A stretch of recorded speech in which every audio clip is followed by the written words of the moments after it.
Bonjour Jean-François Baudin. Bonjour Nicolas. Et ce matin, vous recevez le vice-recteur. Oui, Didier Vadatige, bonjour. Bonjour. Merci d'avoir accepté notre invitation pour faire un petit point sur le retour en classe. On ne va pas parler évidemment de rentrée scolaire, mais de retour en classe pour les élèves, notamment ceux du second degré.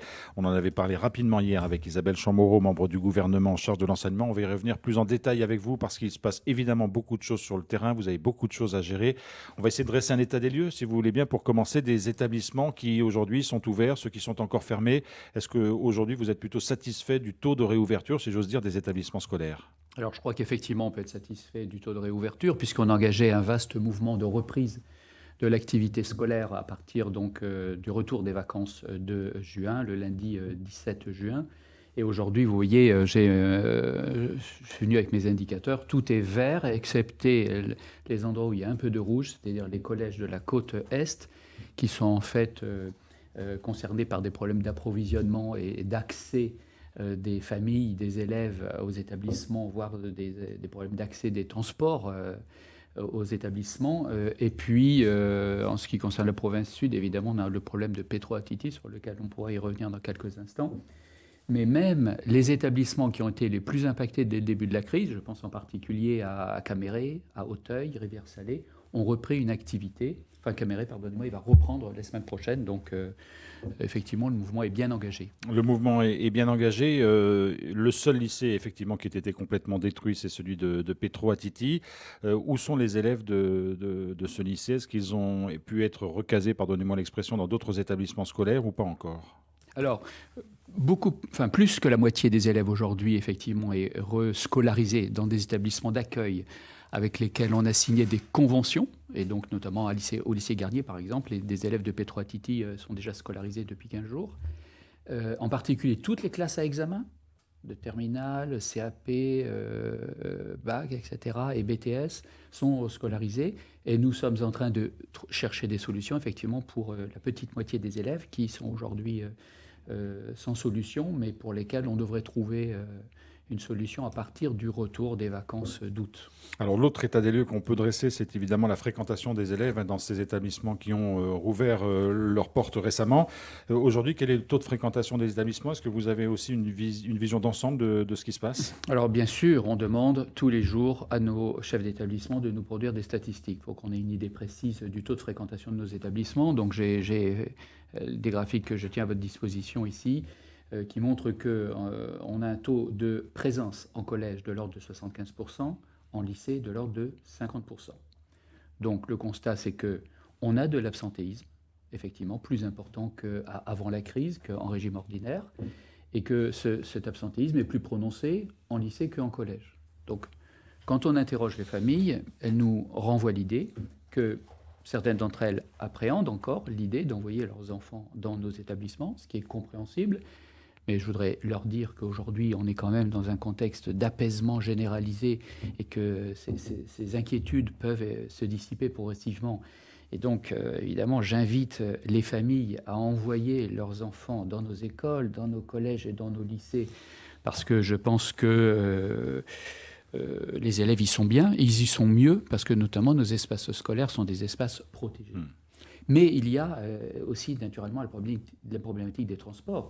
Si le taux de présence en lycée est si faible, j'oserais dire, c'est parce qu'ils utilisent davantage les transports publics et que les transports publics fonctionnent moins bien, donc on accède moins bien au lycée. Alors on va revenir évidemment sur les outils qui sont mis en place, notamment la continuité pédagogique. Vous avez parlé aussi des espaces qui sont ouverts pour que ce retour en classe se passe bien. Mais avant cet absentéisme, évidemment, on pense aussi à l'étape qui pourrait être l'étape suivante pour certains élèves, c'est le décrochage scolaire. Là, il y a une vigilance vraiment particulière à avoir. Ça fait pour certains 2 mois qu'ils n'ont pas fréquenté leur lycée ou leur collège. Alors 2 mois, c'est juste et pas juste en même temps, puisque bon, effectivement, il y a eu 3 semaines de crise, particulière, on va dire, les 15 jours de vacances, et depuis, il y a 1 mois. Mais je voudrais vous dire quand même qu'on met en place la continuité pédagogique. J'ai également amené ce document qui montre que dès le retour des vacances de juin, on a demandé aux chefs d'établissement de mettre en place des plans de continuité pédagogique. Il importe désormais, je cite un passage du texte que je leur envoie, il importe désormais de ne pas perdre davantage de temps de scolarisation en compensant le défaut de présentiel par du distanciel. Dit autrement, on a vraiment mis en mouvement nos établissements et nos équipes pédagogiques pour qu'elles puissent offrir les formes d'une continuité pédagogique. Alors très concrètement, ça passe par quoi? Par quels outils cette continuité pédagogique? Alors, le plus souvent, la continuité pédagogique implique une connexion Internet, parce que désormais, c'est quand même avec des connexions Internet qu'on peut se livrer à un certain nombre d'opérations assez basiques, je pense, pour les enseignants, c'est-à-dire entrer et échanger des messages, faire une visio, ou faire accéder les élèves à des sites avec des contenus pédagogiques. Donc, mais toutes les familles n'ont pas forcément un accès à Internet. C'est la raison pour laquelle parfois la continuité prend aussi la forme du papier, tout simplement.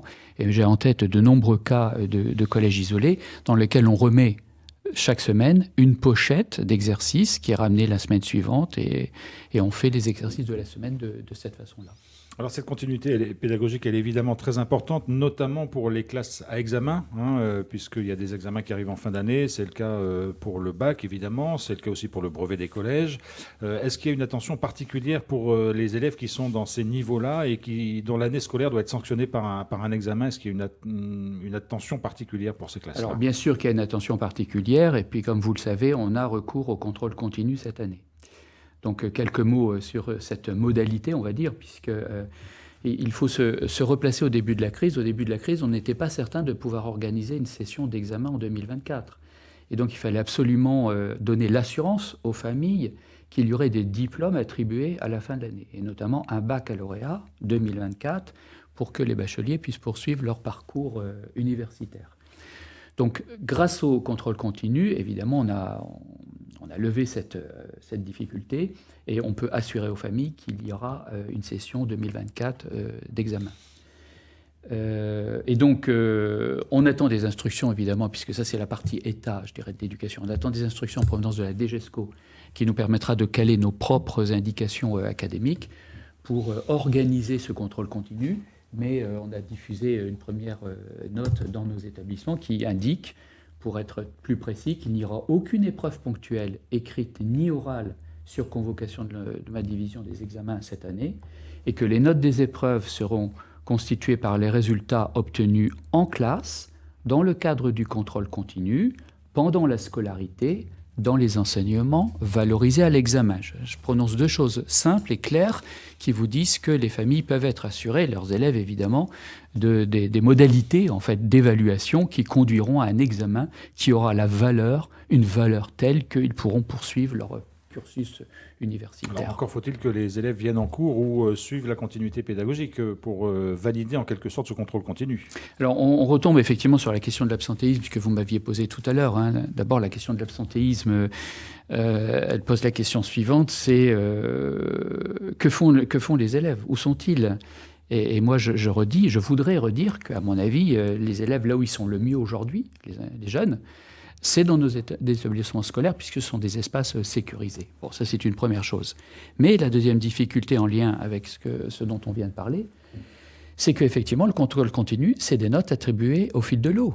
Donc, un élève qui ne vient pas n'a pas de notes. S'il n'a pas de notes, il ne pourra pas avoir son diplôme. Donc, vraiment, je crois que le contrôle continu, c'est aussi une incitation des jeunes à se rendre dans nos établissements pour continuer, certes, à apprendre, mais très concrètement, avoir des notes, et grâce à ces notes, ils auront leur diplôme en fin d'année. Alors, monsieur le vice-recteur, vous le savez, il y a eu beaucoup d'inquiétudes, notamment des parents d'élèves, sur les conditions de retour en cours après tout ce que la Nouvelle-Calédonie a traversé. Comment les établissements scolaires se sont organisés? Est-ce que vous leur avez transmis des consignes pour qu'ils ouvrent des espaces de parole, pour que cette rentrée soit le plus accompagnée possible? Oui, absolument. En fait, on avait organisé, je trouve, un très beau séminaire en direction de nos personnels d'encadrement pour penser, je dirais, des modalités d'action au retour des enseignements. Il y avait énormément d'appréhension.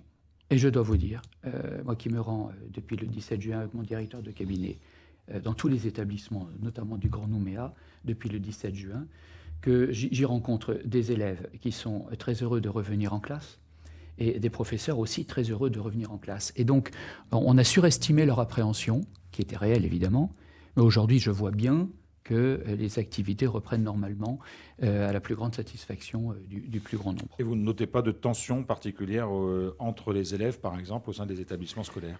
Alors non, franchement, pas de tension particulière. Évidemment, je vous ai dit tout à l'heure que tous les élèves n'étaient pas encore là, mais bon, néanmoins, je voudrais vous dire aussi que je me suis même rendu dans les établissements qui accueillent des élèves en provenance d'autres établissements, hein, puisque les élèves de Pedro Attiti, on en a parlé, ils sont dans d'autres établissements. J'y suis allé à Docamo, par exemple, qui accueille Pedro Attiti, ça va très bien.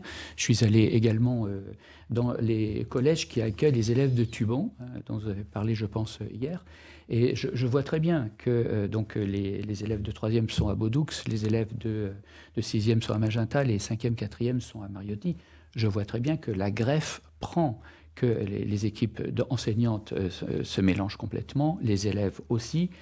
Et je voudrais rassurer les familles. Enfin, vous savez, moi, je ne me tiens pas sur les réseaux sociaux, en particulier parce que je constate que sur les réseaux sociaux, il y a autant d'informations que de désinformations. Et j'avais lu des choses assez surprenantes. Je voudrais rassurer les familles. Dans les établissements qui accueillent des élèves en provenance d'autres établissements, c'est la mixité qui l'emporte. Alors parlons très rapidement du cas spécifique de Tuban, puisque c'est un collège qui n'a pas subi de dégradation, mais qui n'est aujourd'hui pas suffisamment sécurisé pour que la reprise des cours se fasse. Lorsqu'il sera sécurisé, ça veut dire que ces enfants pourraient réintégrer avec leurs professeurs normalement leur établissement. Absolument. Ou ils vont rester comme ça jusqu'à la fin de l'année. Non, voilà. nullement. C'est une situation très évolutive. C'est une situation évolutive, mais si vous voulez, donc, quand déclare-t-on ouvert un établissement? Quand les clignotants sont verts. Sur le plan du matériel, y a-t-il des dégradations ou des réparations? Il y a des dégradations à Tuban qui sont externes et mineures. Ensuite, les accès. Accède-t-on correctement à Tuban? Je dirais que le clignotant, il n'est pas vert, il est orange, parce que les derniers mètres pour accéder à Tuban sont parfois délicats à franchir. Dernier clignotant, la sécurité. Sur le plan de la sécurité, c'est rouge. Les forces de l'ordre avec lesquelles on décide ce genre de choses nous disent qu'il est impossible de garantir rapidement la sécurité du quartier. Il est hors de question pour moi d'y envoyer des familles qui pourraient être dérangées ou des enfants dérangés également par des nuisances sonores diverses. Donc tout est mis en œuvre pour que, au retour des vacances d'août, on rende le collège aux familles. Tout le travail qui est effectué par vos services, par les enseignants, c'est de faire en sorte que cette année, dont on pouvait craindre qu'elle soit très fortement perturbée, ne soit pas une année blanche au niveau de l'enseignement, bien évidemment. Il faut que tous les élèves puissent le plus possible suivre les cours. Absolument, donc c'est l'objet évidemment de la continuité. Moi je vois bien que les cours ont repris donc avec moins d'anxiété qu'avant. Donc bien sûr, ça ne sera pas une année exactement comme les autres. Il faut quand même dire le vrai, que dans toutes les disciplines, des aménagements seront pris pour évidemment que tout le programme soit traité, mais on va y consacrer moins de temps sur chaque partie du programme nécessairement. Donc il y a des arbitrages qui seront rendus. Mais ce qui est important, c'est que ce retour à l'école massif, que quand l'école reprend, selon moi, c'est la meilleure des choses. Parce qu'il n'y a rien de plus important que l'école aujourd'hui, évidemment, que quand l'école reprend, c'est la société qui reprend, et tout simplement, évidemment, parce qu'on libère les parents de leurs enfants, et les parents qui ont conservé leur emploi peuvent retourner travailler, et ça compte beaucoup aussi. Alors un mot, monsieur le vice-recteur, sur un sujet, vous appelez ça, je crois, les questions vives, hein, des sujets qui peuvent être relativement délicats, c'est notamment, évidemment, comment enseigner, par exemple, l'histoire de la Nouvelle-Calédonie dans le contexte qu'on sait. Est-ce que vous réfléchissez à ça? Est-ce que les équipes pédagogiques sont mobilisées? Parce qu'on peut penser que ce sont des sujets qui vont susciter quelques réactions. Alors, quelques réactions qui faisaient l'objet des appréhensions dont on parlait tout à l'heure. Certaines disciplines sont plus sujettes, je dirais, à l'examen de questions vives que d'autres, sachant qu'à l'école, on enseigne essentiellement des connaissances stabilisées qui ne sont pas liées à l'actualité. Donc, il n'y a pas de danger particulier. Mais quand même, en histoire, dans d'autres disciplines comme les sciences économiques et sociales, on peut être amené à traiter des sujets, des questions vives, comme on dit. Et il ne faut pas avoir peur de les traiter, sachant que, je dis ça parce qu'on organise un très beau séminaire bientôt avec l'Inspection générale d'histoire sur le traitement des questions vives, sachant que, comme je le dis souvent, les professeurs ne sont ni des journalistes, ni des politiques. Surtout, les espaces scolaires ne sont pas des espaces politiques. Mais donc, quand on traite des questions vives dans nos enseignements, simplement, on essaie de présenter les points de vue des protagonistes. C'est sur un mode éducatif. Et donc, on n'entre pas dans la polémique, dans la politique. Et c'est ce que vont très bien faire nos professeurs lorsqu'ils vont avoir parfois à traiter des questions je dirais, vive, comme on dit. Une dernière question, Didier Madatiche. On l'a dit, il y a peu de collèges qui ont été détruits, un seul. D'autres, évidemment, ont été saccagés ou en partie vandalisés. En revanche, il y a de nombreuses écoles qui ont été brûlées un peu partout, notamment dans le Grand Nouméa. S'attaquer comme ça au système éducatif, finalement, ça vous interroge vous pensez que voilà, ça peut mettre une société en danger? Je pense que ça met évidemment sur le moyen et long terme les sociétés en danger. Alors, vous savez que je n'ai pas les écoles, donc je n'ai pas une idée précise de l'ampleur des dégradations, mais je sais qu'elles sont réelles dans les écoles, presque plus importantes que sur mes quelques collèges et sur mon lycée qui a été détruit. Moi, parfois, je dis que je trouve que finalement, dans cette crise, les cibles n'ont pas été d'abord les cibles scolaires, et je remercie la population dans son ensemble d'avoir préservé nos établissements scolaires, parce qu'effectivement, il n'y a rien de plus important. Il faut savoir que nos établissements sont au service de la société, que nous, on sert un projet, que ce projet pourra être interrogé le moment venu. Là, c'est trop tôt, il faut qu'on finisse l'année, peut-être l'année prochaine, on aura d'autres sujets à traiter. Il faudra qu'on réfléchisse, on va tous réfléchir évidemment, mais l'école se mettra au service d'un projet, même si demain il vient à bouger. Et le projet principal, c'est bien la réussite des élèves. Voilà, à court terme, c'est ma session d'examen de décembre 2024. J'avais dit que c'était la dernière, mais j'en ai encore une question à vous poser, monsieur le vice-recteur. C'est évidemment la rentrée 2025 à laquelle vous pensez, vous y travaillez. Il y aura évidemment des questions lourdes à gérer d'ici là. C'est des questions lourdes. C'est vrai que je peux profiter de votre micro pour dire que la rentrée va être plus compliquée. Je sollicite auprès de tous mes interlocuteurs de la compréhension. Pourquoi ? Parce que une rentrée, ça ne se prépare pas 15 jours avant la rentrée. Ça se prépare maintenant. Nous, on a engagé donc la distribution des dotations dans nos établissements, des dotations horaires, et non pas de milliards de francs, mais des dotations horaires, sur la base de constats démographiques établis avant la crise. Donc on sait très bien que ça a bougé. On a d'ailleurs entériné des changements d'inscription dans nos établissements, dans la limite des capacités d'accueil des établissements, mais on sait que ça continue à bouger. Donc je sais qu'à la rentrée, il y aura un mouvement d'ouverture et de fermeture de classe pour qu'on ajuste correctement les structures d'enseignement à la réalité de la présence de la population là où elle se trouve. Monsieur le vice-recteur, merci beaucoup d'avoir accepté notre invitation ce matin. Bonne journée, merci.